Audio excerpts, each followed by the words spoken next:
Next, we're going to talk about how we measure intelligence. And so part of the reason why it's difficult to define intelligence is because it's difficult to measure intelligence. And you might be thinking how maybe IQ tests are popular, but we'll discuss how these may not be accurately measuring intelligence in a objective way.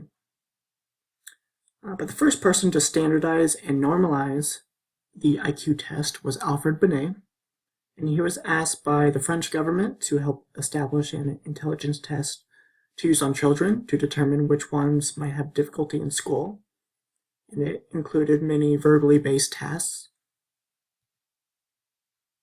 So IQ test stands for intelligence quotient, and then he standardized and normalized the first IQ test. And standardization means administering and scoring and interpreting the results consistently. And the normalization means administering the test to a large representative group of people in a population.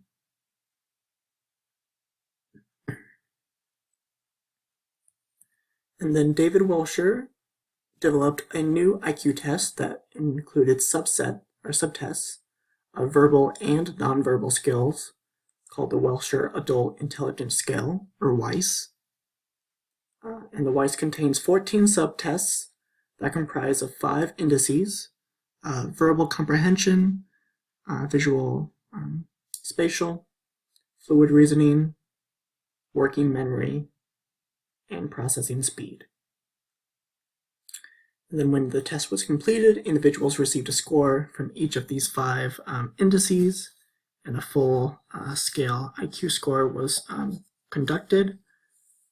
And then the method of scoring reflects the understanding that intelligence is comprised of multiple abilities in several different cognitive realms, and focuses on the mental processes that a child use to arrive at their own answers for a test item. And the results of intelligence tests fall under a bell curve, as you see here, which is a graph that demonstrates a normal distribution of a trait or intelligence. And tests need a large sample size in order to represent the entire population. And a representative sample is a subset of the population that accurately represents the general population.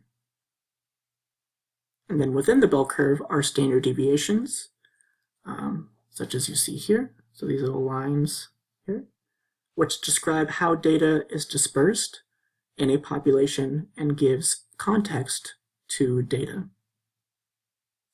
So for example, when looking at this bell curve here on the height of women in the US, we see that most women are around 5'4" to 5'6", and then there are cutoff points or standard deviations that separate women into short, average, or tall. But most women are under average height. And then similarly, with this bell curve of an intelligence test, we can see that most scores on IQ tests are around 100, so this is average IQ. And then there are cutoff points, or standard deviations, with these lines here, that separate the groups according to how people scored on an IQ test. So a score of 120 might indicate higher intelligence than a score of 80.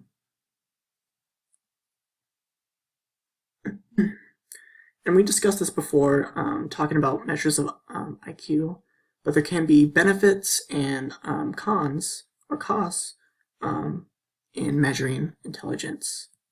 So the benefits include being valuable in clinical or school settings, trying to determine where students fall in their intelligence. It can be helpful for courts if a criminal is being assessed for their intelligence, or it can be used as a disability assessment to indicate if one has a disability in intelligence or problem solving or language. But the costs or the cons include, do these tests accurately measure intelligence, or are they measuring something else entirely? It's really hard to consider IQ tests when just one test can represent your entire intelligence. I'll pose a question saying that, would you say that maybe Module 2, the exam that you took, represented your entire knowledge about biopsychology and stress? I would say that you would say that it didn't. So does one test really encompass your entire intelligence? And that's really the question of why there might be some cons to IQ tests. And then lastly, how do we gain intelligence, or what's our source of intelligence? So there are genetic and environmental influences in which genes seem to be the basis of one's intelligence. As we see with this chart, the more genes that are shared, the higher the IQ is. But the environment can also play a part in intelligence by providing a stable environment and having resources to learn about new things.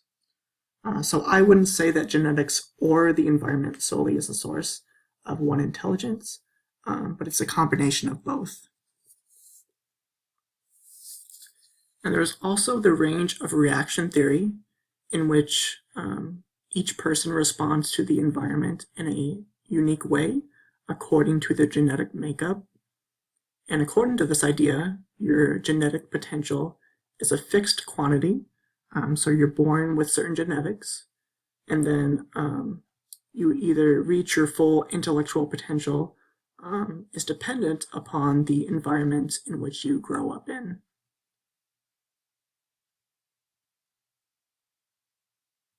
And then learning disabilities are different than developmental disorders, such that learning disabilities are cognitive disorders that affect different areas of cognition, especially with language or reading.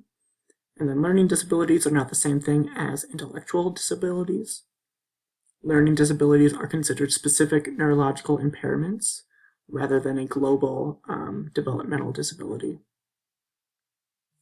And a person with a language disability has difficulty understanding or using spoken language, whereas someone with a reading disability, such as dyslexia, has difficulty processing what they're reading.